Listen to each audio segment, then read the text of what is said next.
Bonjour et bienvenue dans cette nouvelle vidéo où cette semaine encore je vous propose de découvrir comment aider votre enfant à rendre sa scolarité et ses devoirs plus simples et plus agréables pour tout le monde. Comme je vous en parlais la semaine dernière, avez-vous remarqué comment parfois les choses que vous dites à votre enfant peuvent provoquer son contraire? Eh bien, tout simplement parce qu'il existe un langage positif et un langage toxique. Changer votre langage et votre discours, c'est également en changer son énergie.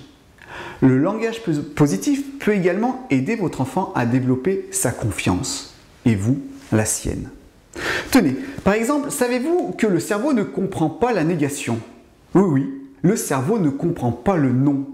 Et en plus, c'est prouvé scientifiquement grâce à l'IRM. C'est pas moi qui l'invente. Vous ne me croyez pas? Petite démonstration.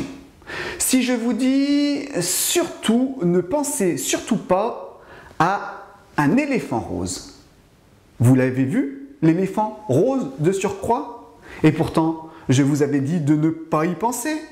Eh bien, c'est pareil pour vos enfants. Si vous lui dites « ne fais pas ça », que se passe-t-il généralement? Eh bien, ils le font comme le cerveau ne comprend pas la négation. Au lieu de lui dire ce que vous ne voulez pas qu'il fasse, demandez-lui ce que vous voulez à la place. Ne touche pas à ça.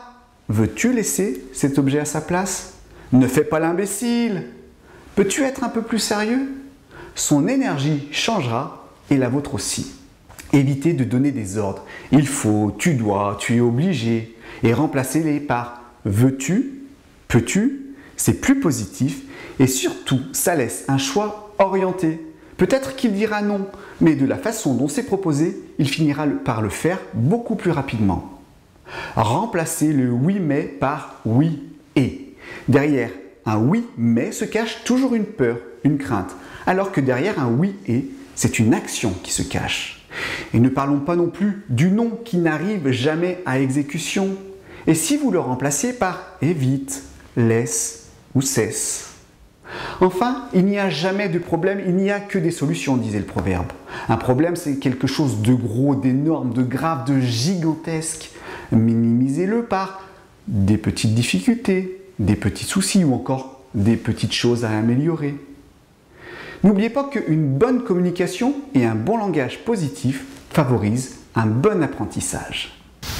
Alors, si cette vidéo vous a plu, et comme vous êtes de plus en plus nombreux à le faire, vous pouvez recevoir gratuitement chaque semaine une nouvelle vidéo directement dans votre boîte mail. Pour cela, c'est très simple, il vous suffit de remplir le formulaire que vous trouverez sur cette page.